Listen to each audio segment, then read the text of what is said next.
अस्सलाम वालेकुम वरहमतुल्लाहि वबरकातुहू। मैं सबसे पहले तो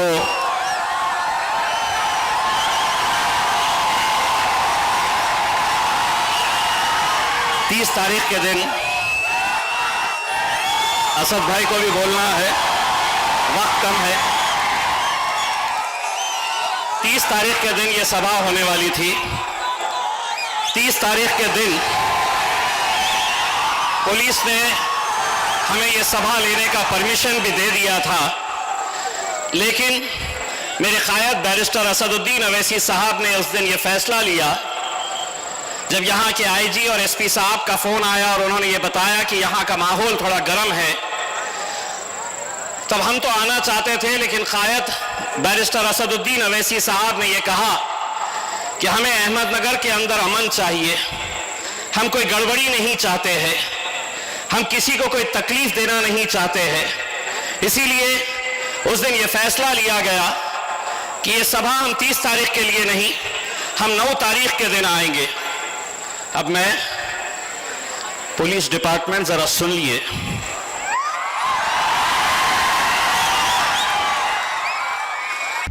आता isakal.com आहे देशातील नंबर 1 ची मराठी न्यूज वेबसाईट। प्रत्येक अपडेटसाठी isakal.com ला नक्की भेट द्या। आप लोगों को हमसे इतनी मोहब्बत क्यों है, पहले ये बताइए।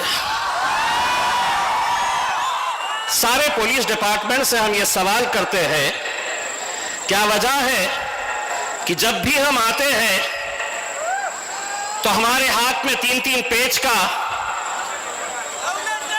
एक लव लेटर दे दिया जाता है। अभी गेस्ट हाउस के अंदर एंटर हुए नहीं कि पुलिस अधिकारी अंदर आ रहे, असद भाई समझ गए मोहब्बत का पैगाम लेकर आए हैं करके, और उस पैगाम के अंदर ये लिखा होता है कि आपने ये बोलना, ये नहीं बोलना, ऐसा करना, वैसा नहीं करना। तो अब इसी पुलिस डिपार्टमेंट को मैं ये कहना चाहता हूं, आपकी जैसी मर्जी है उस हिसाब से आज का ये जलसा हुआ है। लेकिन एक बात ये भी समझ लीजिएगा, अगर अहमदनगर की सरजमीन के किसी भी स्टेज के ऊपर से अगर मुसलमानों को गालियां दी गई तो हमारी जबान कैसी है, हम आने वाले जलसे के अंदर हम दिखाएंगे।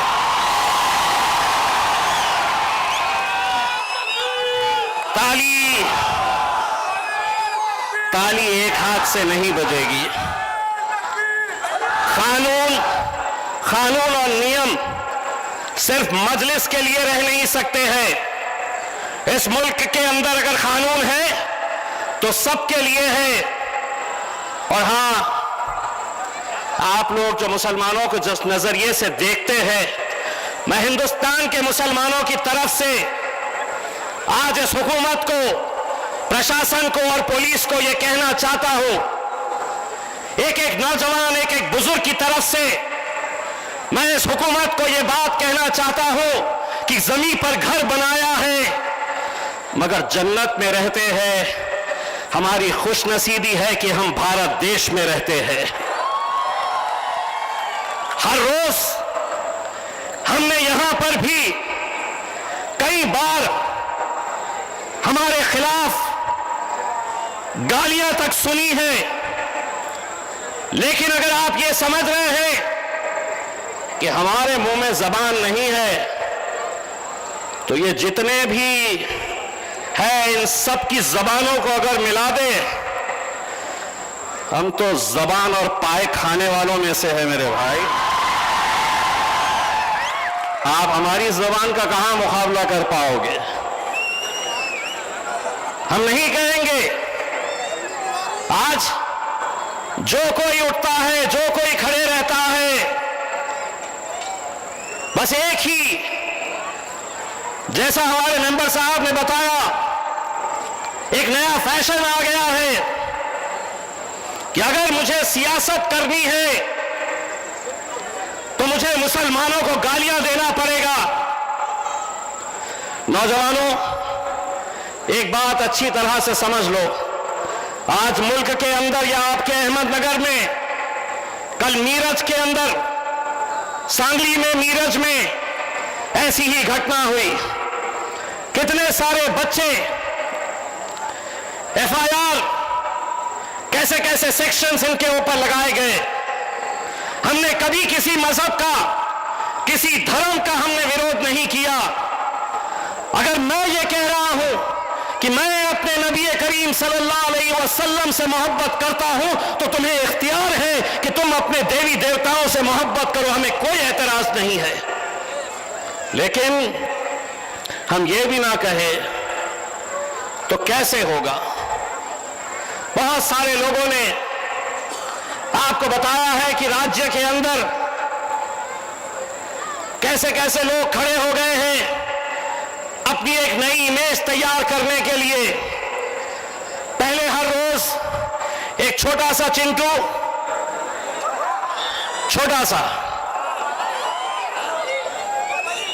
वो बोलता था, अब आपके शहर में एक चिकनी चमेली आई हुई है।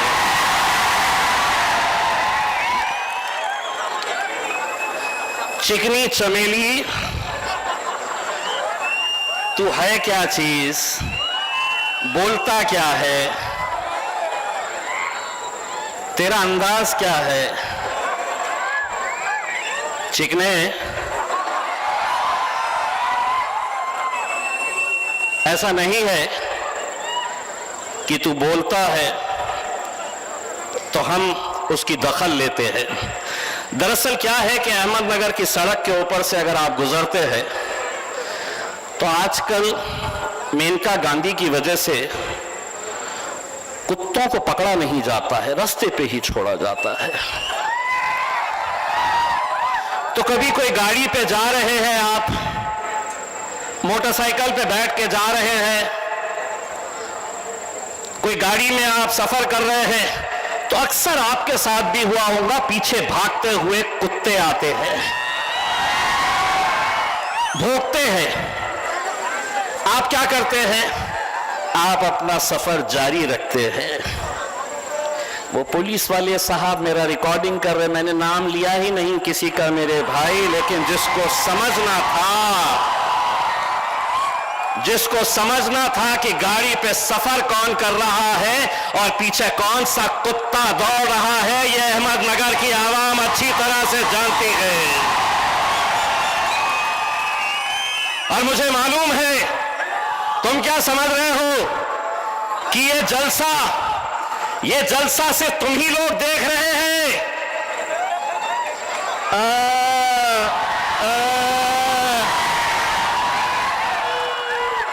मुझे मालूम है कि चिकनी चमेली तू भी देख रही है कि मेरे बारे में क्या बोल रहे हैं करके। एक बात, तूने कभी कोई गाना सुना है या नहीं है, लेकिन एक गाना जरूर सुनना, सुबह, दोपहर, शाम और रात में सोने से पहले वो गाना जरूर सुनना। बाप तो कहां से आ गए, बोले मेरे पीछे अजीत दादा है। कोई खड़े रहता है बोलता मेरे पीछे देवेंद्र फडणवीस है, कोई कहता है एकनाथ शिंदे है, और इन सब के ऊपर नरेंद्र मोदी है। अरे हम तुम्हारे बाप के बाप को नहीं छोड़े तो तुम चिल्लर क्या चीज है बे। अगर इम्तियाज जलील में अल्हम्दुलिल्लाह मेरे कायद बैरिस्टर असदुद्दीन अवैसी साहब के साथ पार्लियामेंट के अंदर बैठ के अगर हम नरेंद्र मोदी साहब की आंख में आंखें डाल के बोलने की हिम्मत कर सकते हैं, तो तू चिल्लर क्या चीज है बे। बस इतना कहना चाहूंगा। 10 दिन पहले मैं इसी रास्ते से गुजरा था, उस वक्त मैंने ट्वीट किया था कि अगर देवेंद्र फडणवीस, एकनाथ शिंदे, अजीत पवार अगर इस सड़क से अपनी गाड़ी में बैठकर गए तो मेरी तरफ से 10,001 रुपये का इनाम इनको दूंगा। 10 दिन के बाद दोबारा जब आया तो ये कीमत बढ़ा चुका हूं, 10,000 की जगह 20,000 दूंगा। और कलेक्टर साहब मुझे ये बताइए, ये आपकी सड़क जो है आपके जिले की, इसका डामर और सीमेंट कौन खा रहा है? जरा निकलिए एसी कैबिन में से बाहर और सफर करिए इस रास्ते के ऊपर। पता चलेगा वही खा रहा है जो बहुत फड़फड़ा रहा है। क्योंकि अगर अनाज खाते तो सीधा रहते, अब गू खाने की आदत हो गई है तो फड़फड़ाओ जितना फड़फड़ा सकते हो उसमें। मुझे मालूम है ये सभा हुई है तो कुछ दिन के बाद तेरी महफिल भी सजेगी,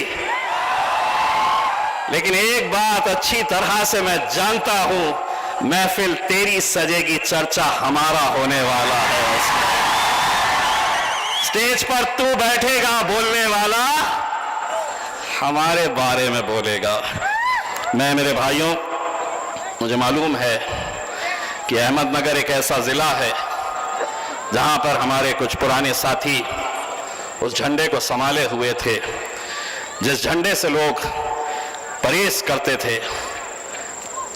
29 तारीख 28 तारीख के दिन जो अहमदनगर के अंदर घटना हुई, हम यकीन मानिए किसी भी तरह की हिंसा का हम समर्थन नहीं करते हैं।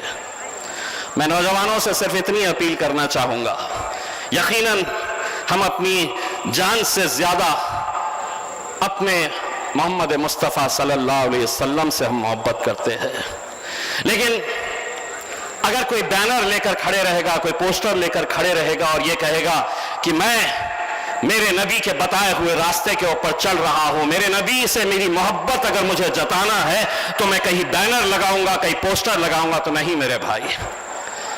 हमारे आका ने हमें कुछ बातें बताई है, कुछ बातें सिखाई है, जिंदगी कैसे जीना है ये हमको बताया है। उन्होंने ये नहीं कहा है कि मेरी मोहब्बत बताने के लिए तुम्हें कहीं पोस्टर लगाने की जरूरत पड़ेगी, कहीं बैनर लगाने की जरूरत पड़ेगी। हम उन नौजवानों से ये कहना चाहते हैं, अपने अखलाक को इस तरह से बना लो, अपने किरदार को इस तरह से बेहतर बना लो कि कोई गैर कौम का आदमी भी तुम्हें देखे तो तुम्हें देखकर कहना चाहिए ये मेरे मोहम्मद का उम्मती है, ये मेरे मोहम्मद को मानने वाला है। ऐसे किरदार को बनाओ मेरे भाई। आज यकीनन मुल्क में और महाराष्ट्र के अंदर जो हालात पैदा किए जा रहे हैं, इलेक्शन आ रहा है तो बहुत सारी घटनाएं होगी। आज इलेक्शन का मतलब यह है कि हिंदू समाज को इकट्ठा करो, और कैसे करो तो शहरों में दंगे करवाओ, माहौल खराब करो, खौफ पैदा करो। मैं अहमदनगर के तमाम उन हमारे दूसरे जाति, धर्म और मजहब के लोगों को यह बात बताना चाहता हूं, हमने कभी किसी दूसरे धर्म का, दूसरे मजहब का हमने कभी विरोध नहीं किया और इंशाअल्लाह कभी नहीं करेंगे, क्योंकि यह पैगाम मेरे रसूल आका ने दिया है।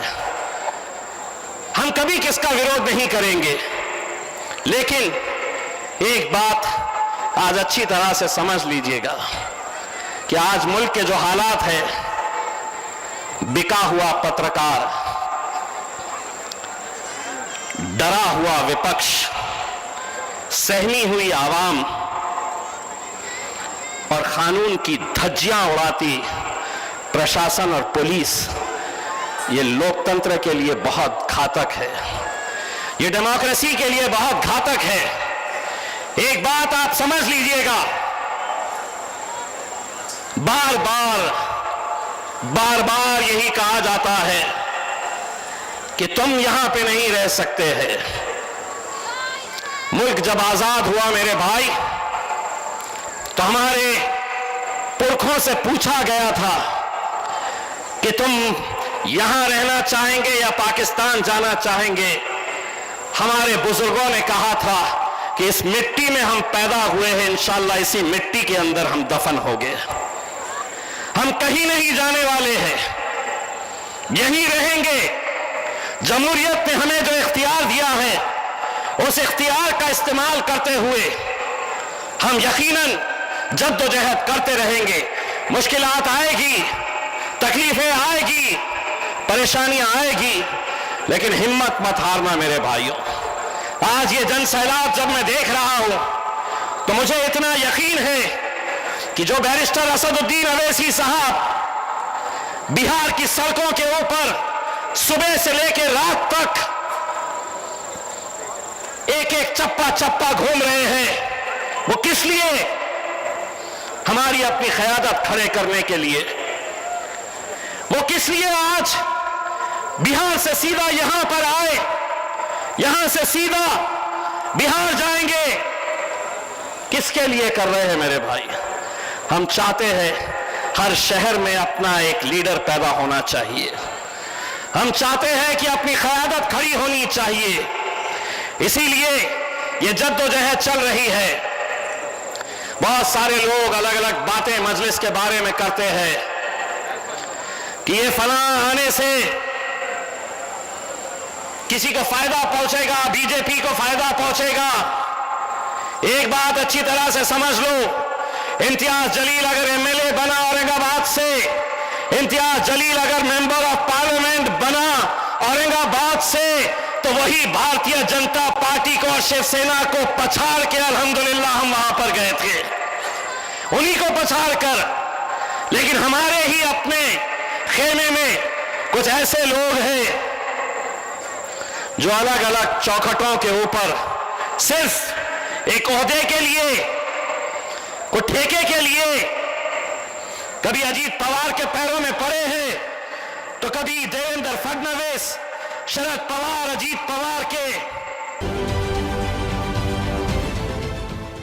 देश विदेशातील प्रत्येक घडामोडींचे लाईव्ह अपडेट मिळवण्यासाठी आता साम टीव्हीच्या सर्व सोशल मीडिया प्लॅटफॉर्मला लाईक, फॉलो आणि सबस्क्राईब करा। तसंच सर्व नोटिफिकेशनसाठी बेल आयकॉन प्रेस करायला विसरू नका।